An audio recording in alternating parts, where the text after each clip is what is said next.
तो यहाँ पे हम कुछ यूज ऑफ सम एडवर्ब्स यानी कि कुछ एडवर्ब्स के यूज को पढ़ने वाले हैं। तो सबसे पहला जो हमारा यूज है तो वो है हमारा difference between very and much में। तो वेरी और मच को हमें कहाँ पर यूज करना है? वेरी का मतलब भी बहुत होता है और मच का मतलब भी बहुत होता है। तो इन दोनों को हमें किसी भी, ये दोनों हमारे एडवर्ब है, तो इन दोनों को हमें किसी भी सेंटेंस के अंदर कहाँ पर यूज करना है। तो सबसे पहला रूल हम देख लेते हैं, very is used with positive degree.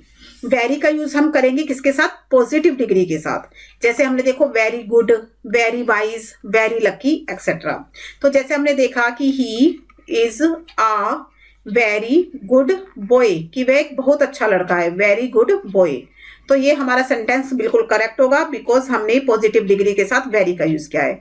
लेकिन अगर हम इसके साथ मच गुड का यूज कर दे कि वह एक मच गुड बॉय है, he is a much good boy, तो ये हमारा गलत होगा बिकॉज हम पॉजिटिव डिग्री के साथ मच का यूज नहीं करेंगे, ज्यादा के लिए हम वेरी का यूज करेंगे। तो पहला तो ये रूल हो गया। दूसरा रूल हम देख लेते हैं, जो मच है, मच का यूज करते हैं हम कंपैरेटिव डिग्री के साथ। देखो वेरी का यूज तो करते हैं पॉजिटिव डिग्री के साथ और मच का यूज करते हैं हम कंपैरेटिव डिग्री के साथ। जैसे हमने देखो much better, much wiser, much luckier etcetera. तो जैसे हम यहाँ पे सेंटेंस बना लेंगे, he is much better, he is much better than me, कि वह मुझसे ज्यादा बेटर है, तो मच बेटर। तो मच का यूज हम करेंगे कंपैरेटिव डिग्री के साथ। अब यहाँ पर हम वेरी का यूज नहीं करेंगे कि वेरी बेटर, हम यहाँ पर वेरी बेटर का यूज नहीं करेंगे। तो वेरी बेटर यूज करना यहाँ पे रॉन्ग होगा बिकॉज वेरी का यूज तो हम पॉजिटिव डिग्री के साथ करते हैं और मच का यूज हम कंपैरेटिव डिग्री के साथ करते हैं।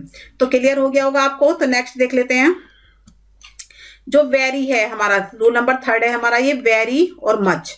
तो जो वेरी मच, अगर हम इन दोनों को आपस में मिला दें, वेरी प्लस मच, हम यहां पर कर दें इसको वेरी प्लस मच, तो एक साथ अगर हम लगाएं वेरी मच तो हम इसको कंपैरेटिव डिग्री में यूज कर सकते हैं। तो very much better, very much wiser, very much luckier, तो हम इसको ऐसे यूज कर सकते हैं जैसे हमने यूज किया था मच बेटर, मच बेटर। तो मच बेटर की जगह हम वेरी मच बेटर भी लगा सकते हैं, वेरी मच बेटर। तो इसका ये दोनों हमारे सही होंगे, करेक्ट होंगे। बट हम वेरी बेटर नहीं लगा सकते कंपैरेटिव डिग्री के साथ बिकॉज वेरी का यूज सिर्फ हम कहां पर करेंगे? पॉजिटिव डिग्री में। तो ये आपको क्लियर हो गया होगा। नेक्स्ट हम देख लेते हैं डी, वेरी और मच दोनों का यूज कर सकते हैं हम सुपरलेटिव डिग्री में भी। तो वेरी का यूज मैंने भी आपको पॉजिटिव में बताया, मच का यूज मैंने आपको कंपैरेटिव में बताया, लेकिन वेरी और मच दोनों हम सुपरलेटिव डिग्री के साथ यूज कर सकते हैं। तो जैसे हमने देखो यहाँ पे एक सेंटेंस लिखा हुआ है, यहाँ पे जो सेंटेंस है वो क्या है कि द वेरी बेस्ट बॉय, तो ये हमारा करेक्ट होगा। हम बेस्ट यानी सुपरलेटिव डिग्री के साथ वेरी का यूज कर सकते हैं या फिर हम मच का भी कर सकते हैं। तो आई थिंक ये क्लियर हो गया होगा। नेक्स्ट देख लेते हैं, अभी हमारा जो नेक्स्ट है ई जो हमारा नंबर का रूल है वो क्या कहता है कि जो वेरी है उसको हम बिफोर प्रेजेंट पार्टिसिपल यूज कर सकते हैं, यानी कि पार्टिसिपल जो हमारी फॉर्म होती है प्रेजेंट पार्टिसिपल, उसके साथ हम वेरी लगा सकते हैं। अब ये प्रेजेंट पार्टिसिपल क्या होती है? ये होती है हमारी आईएनजी फॉर्म, आईएनजी फॉर्म। तो जो हमने वर्ब की फॉर्म पढ़ी थी, first form, second form, third form, fourth form, fifth form, उनमें से एक फॉर्म होती है हमारी आईएनजी फॉर्म, तो जिसको हम प्रेजेंट पार्टिसिपल भी कहते हैं। तो जितने भी आईएनजी वाली फॉर्म्स होती हैं उनके साथ हम वेरी लगाते हैं, जैसे very interesting, very dairying, very boring. लेकिन यहाँ पे हम इसको मच नहीं लगा सकते, आईएनजी फॉर्म के साथ मच का यूज नहीं कर सकते। मच इंटरेस्टिंग, मच डेयरिंग, तो ऐसा हम नहीं कर सकते, वो करना गलत होगा। तो जैसे एक सेंटेंस देख लेते हैं, it is very interesting story, कि जो ये स्टोरी है ये बहुत इंटरेस्टिंग है। तो देखो हमने यहाँ पे वेरी इंटरेस्टिंग, तो इंटरेस्टिंग आईएनजी फॉर्म के साथ हमने वेरी का यूज किया है। अब यहाँ पे हम मच इंटरेस्टिंग नहीं लगा सकते, अगर हमने मच इंटरेस्टिंग लगा दिया तो वो गलत हो जाएगा। तो नेक्स्ट देख लेते हैं, नेक्स्ट रूल है हमारा, मच का यूज हम किसके साथ करेंगे? Past participle. पास्ट पार्टिसिपल मतलब थर्ड फॉर्म के साथ। थर्ड फॉर्म होती है हमारी वर्ब की, जिसको हम V3 भी कहते हैं।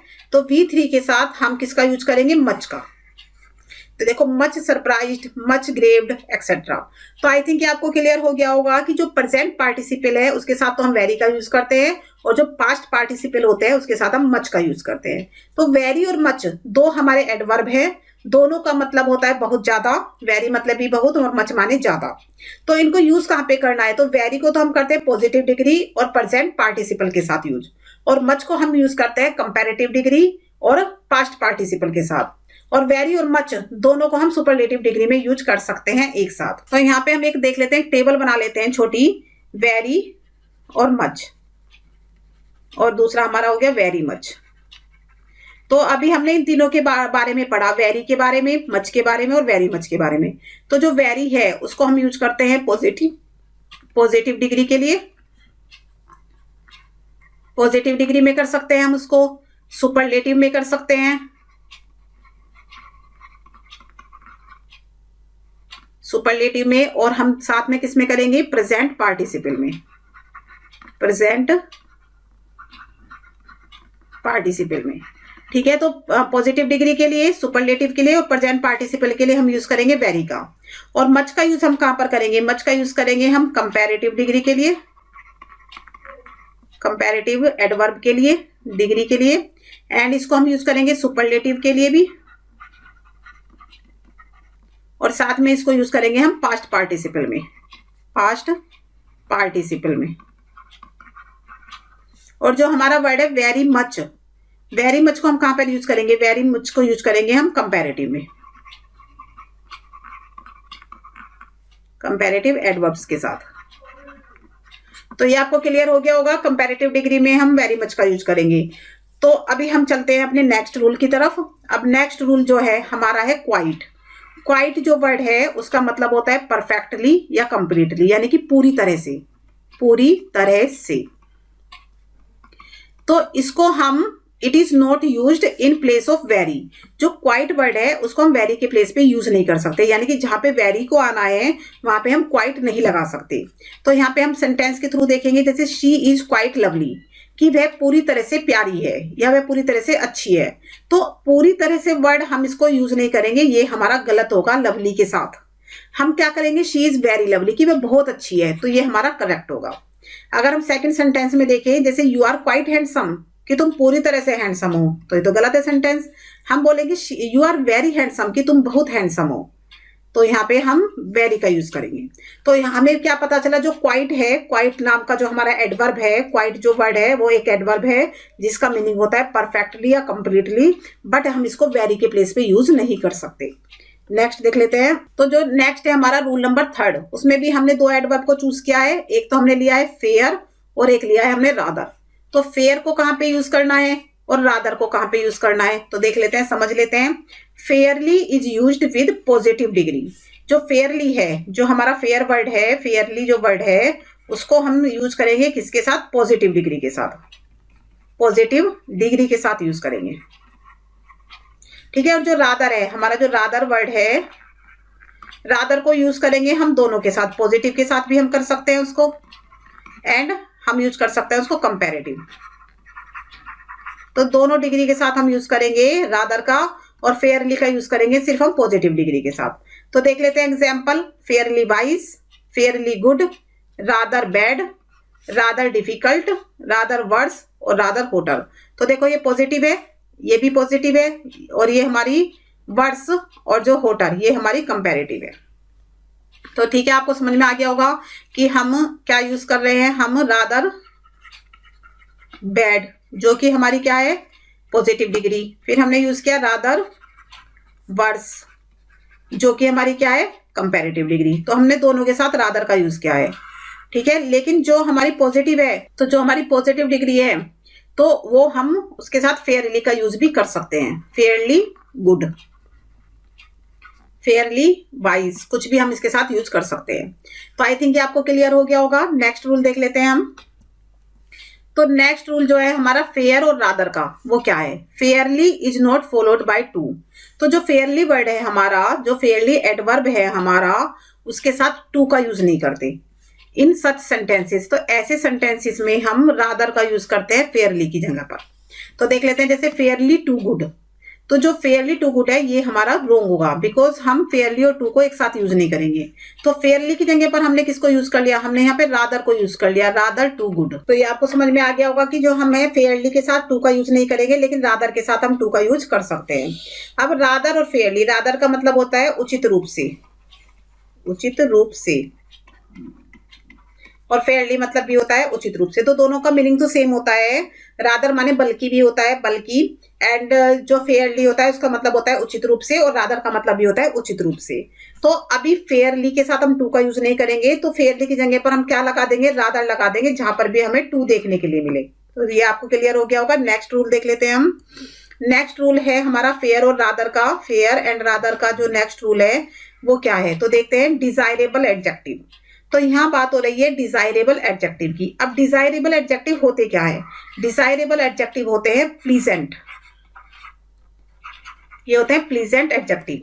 प्लीजेंट एडजेक्टिव यानी कि जो शब्द हमें सुनने में अच्छे लगे, जो वर्ड हमें सुनने में अच्छे लगे उनको हम बोलते हैं प्लीजेंट, तो उनको हम डिजायरेबल भी बोलते हैं। तो जो डिजायरेबल एडजेक्टिव होते हैं वो फेयरली के बाद आते हैं, और अनप्लीजेंट जो एडजेक्टिव होते हैं वो रादर के बाद आते हैं। तो जैसे मैंने आपको बताया था फेयरली, फेयरली गुड, तो गुड हमारा क्या है, प्लीजेंट है, सुनने में हमें अच्छा लग रहा है। देखो वाइज है हमारा, सुनने में अच्छा है, ब्यूटीफुल हमारा प्लीजेंट है। तो ये दोनों है हमारे जो प्लीजेंट है, तो इसलिए हमने इनके साथ फेयरली का यूज किया है। अभी जो हमारा ये विकेड, विकेड मतलब होता है दुष्ट, तो ये हमारा अनप्लीजेंट है। ऐसे डिफिकल्ट ये अनप्लीजेंट है, ट्रबलसम ये अनप्लीजेंट है, डल ये अनप्लीजेंट है।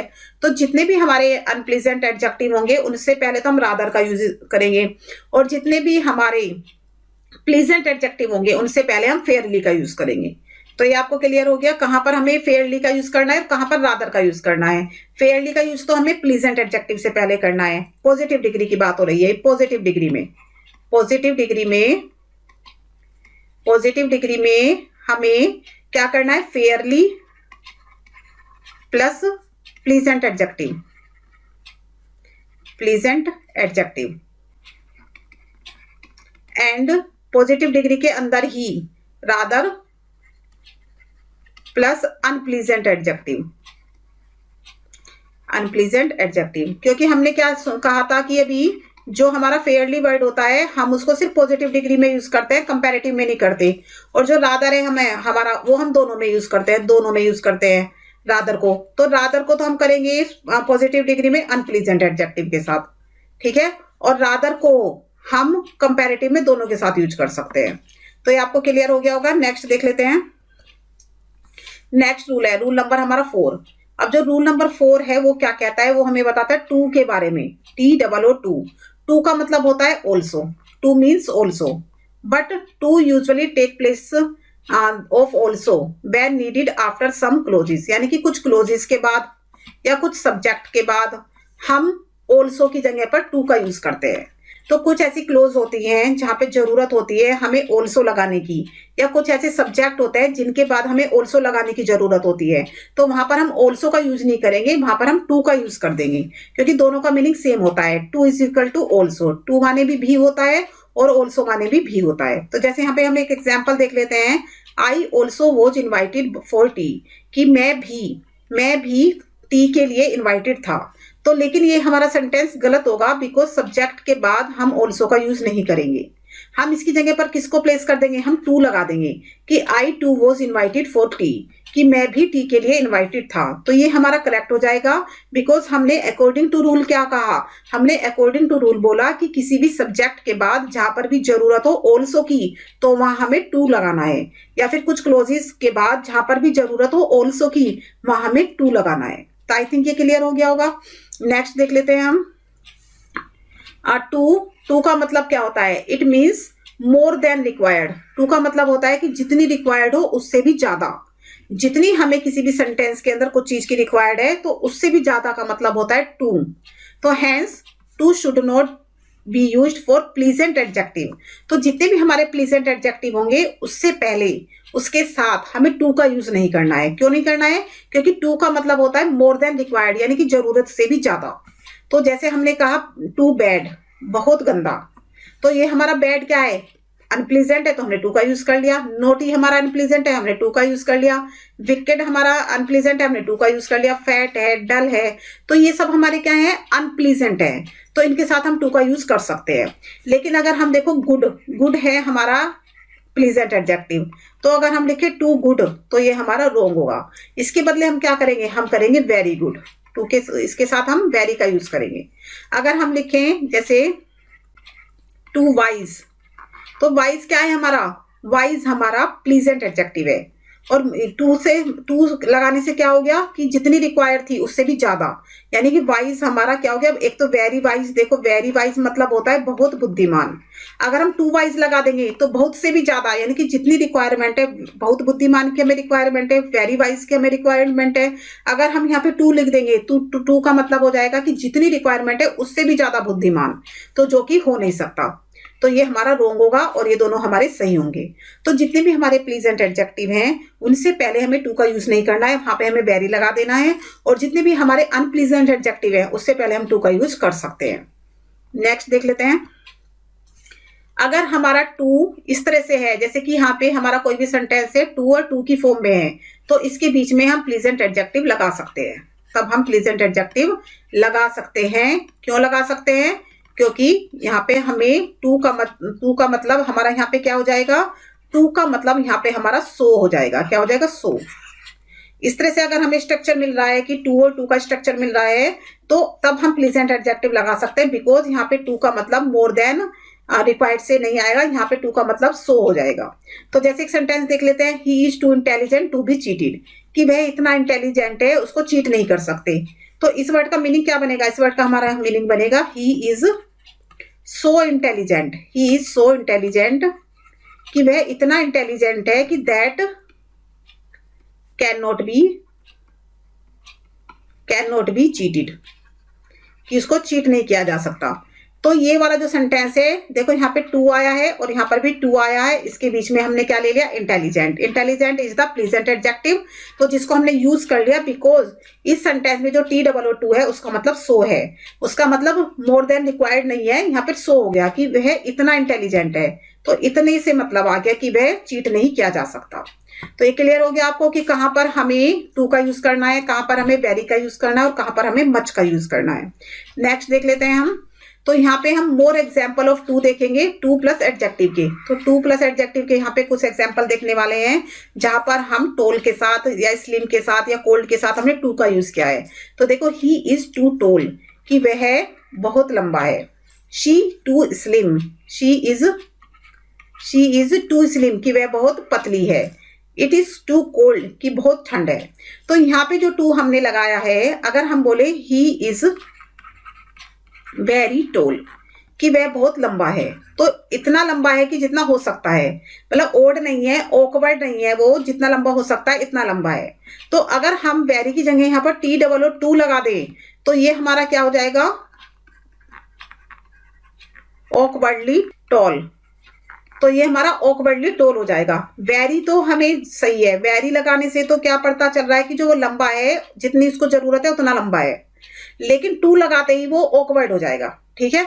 अगर हम देखें टू स्लिम, अगर हम लिखे शी इज वेरी स्लिम, कि वह बहुत पतली है, तो इतनी हो सकती है, वो इतनी पतली है कि हो सकती है, इतनी पतली कोई बुराई नहीं है।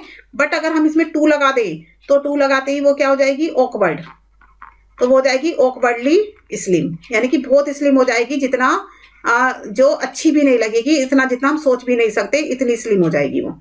अब इट इज टू कोल्ड, अगर हम बोले it is very cold, it is very cold, कि बहुत ठंड है, तो भाई जितनी ठंड हो सकती है उतनी ठंड है। बट टू लगाते ही ठंड कैसी हो जाएगी, बिटर, तो हो जाएगी बिटरली कोल्ड, कि बहुत ज्यादा ठंड हो जाएगी कि जो सहन भी नहीं हो रही है। तो आई थिंक आपको क्लियर हो गया होगा कि भाई टू लगाने से हमारे सेंटेंस के अंदर क्या फर्क पड़ता है।